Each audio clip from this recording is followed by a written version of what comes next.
ভারতের কাঁটাতারের বেড়ার ওপারে উঁচু বাঁধ বাংলাদেশের কৈলাস শহরের দেবীপুরের কাছে। ভারত বাংলাদেশ সীমান্ত বরাবরই বাঁধ তৈরি হচ্ছে, আর বাঁধের ওপরে একেবারে পাকা রাস্তা তৈরির কাজও হয়ে গিয়েছে। ভারতের পানিতে ডোবার দিন শেষ, এবার ভারতকে বন্যায় ডুবাবে বাংলাদেশ।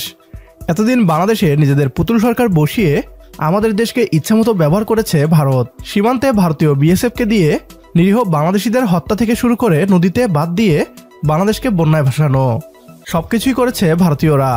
ভারতের এমন অন্যায় অবিচারের বিরুদ্ধে আমাদের সরকার প্রধান কেন প্রতিবাদ করত না, তা নিয়ে বাংলাদেশিদের মাঝে ব্যাপক ক্ষোভ ছিল।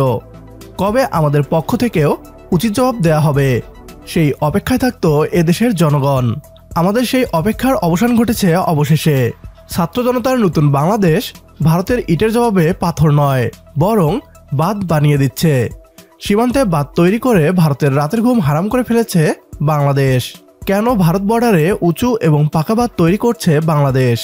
বাংলাদেশের বাঁধ দেখে কেন ভারতের ফেটে যাচ্ছে? বিস্তারিত জানাবো বিডিটিউবের আজকের এই ভিডিওতে। এবার উঁচু বাঁধের ওপর থেকে নজরদারির চেষ্টা। ভারতের কাঁটাতারের বেড়ার ওপারে উঁচু বাঁধ বাংলাদেশের কৈলাস শহরের দেবীপুরের কাছে।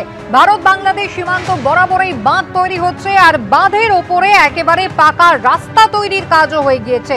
পিচের রাস্তা তৈরি হয়েছে, কিন্তু বাঁধ নির্মাণ নিয়ে ভারতের সঙ্গে কোনো রকম আলোচনা করেনি পড়শি রাষ্ট্র। সরাসরি আপনাদের নিয়ে যাব, প্রসেনজিৎ সাহা আমাদের প্রতিনিধি রয়েছেন আমাদের সঙ্গে। প্রসেনজিৎ, কোনোভাবে কি দেখা সম্ভব ঠিক কিভাবে এখনো পর্যন্ত কি কি খবর পাওয়া যাচ্ছে? এই বাঁধ নির্মাণ হয়ে গেল, রাতারাতি তো হয়নি।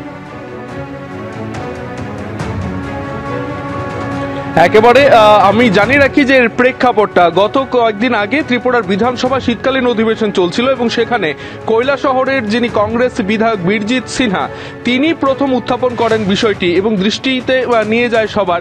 এবং সেই সময় তিনি জানান যে কৈলাস শহর রাঙ্গাউটি গ্রাম পঞ্চায়েতের উল্টো দিকে, কাঁটাতারের উল্টো দিকে বাঁধ নির্মাণ করছে বাংলাদেশ, এবং যা কিনা কৈলাস শহরের জন্য ভবিষ্যতের জন্য অনেকটা সমস্যার সৃষ্টি করতে পারে। সেটা কি কোনোভাবেই জানা রয়েছে কিনা সরকারের, সেই দৃষ্টি করেন। তারপরে পরিপ্রেক্ষিতে মুখ্যমন্ত্রী এই বিষয়টিকে বলেন যে এটা রাজ্য সরকারের নিয়ন্ত্রণাধীন নয়, সেটা কেন্দ্র সরকারের কাছে তিনি জানাবেন।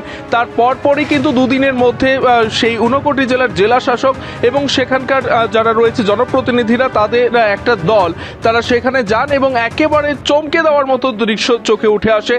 যেখানে জিরো পয়েন্ট রয়েছে, যেখানে আন্তর্জাতিক পিলার রয়েছে, সে পিলারের একেবারে গা ঘেঁষে কিন্তু তারা বাঁধ নির্মাণ করছে, এবং অনেকটা উঁচুতে সে বাঁধ তারা নির্মাণ করে নিয়েছে। জানা যাচ্ছে 10 কিলোমিটারের উপর সে বাঁধ হবে। ইতিমধ্যে 3 কিলোমিটার বাঁধ তারা নির্মাণ করে নিয়েছেন। কোথাও কোথাও পিচ কার্পেটিং হয়ে গেছে সেই বাঁধের। বাংলাদেশ বর্ডারে কাঁটাতারের বেড়া দিচ্ছে ভারত। জবাবে বাংলাদেশও পাহাড় সমান উঁচু করে রাস্তা সহ পাকা বাঁধ নির্মাণ করছে।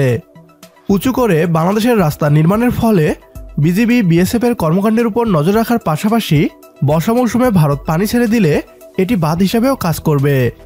কয়েক বছর আগেই পার্বত্য চট্টগ্রামে সীমান্ত রাস্তা তৈরি করার কাজ শুরু করে বাংলাদেশ সেনাবাহিনী। ঝুঁকিপূর্ণ বর্ডার এবং মিয়ানমারের যুদ্ধের উস্কানির জবাবে এই সিদ্ধান্ত নিয়েছিল বাংলাদেশ। এবার ভারত বাংলাদেশের অবনতি হতে থাকা সম্পর্কের মাঝেই ভারত সীমান্তেও উঁচু পাকা রাস্তা তৈরি করতে থাকে বিজিবি। এতে ভারতীয়দের রাতের ঘুম হারাম হয়েছে। প্রাথমিকভাবে 13 কিলোমিটার জুড়ে এই রাস্তা নির্মাণ করা হলেও আমরা চাই পুরো ভারত সীমান্ত ঘিরেই যেন এমন নিরাপত্তা দেয়াল তৈরি করা হয়। মিয়ানমার নয়, বাংলাদেশের স্বাধীনতা এবং সার্বভৌমত্বের হুমকি এখন ভারত। আমাদের সাথে একমত হলে কমেন্ট বক্সে ইয়েস লিখে জানিয়ে দিন আমাদের। সেই সাথে ভিডিও শেয়ার করে দেখার সুযোগ করে দিন আপনার বন্ধুদের। পরবর্তী ভিডিও দেখার আমন্ত্রণ জানিয়ে বিদায় নিচ্ছি আজ। আল্লাহ হাফেজ।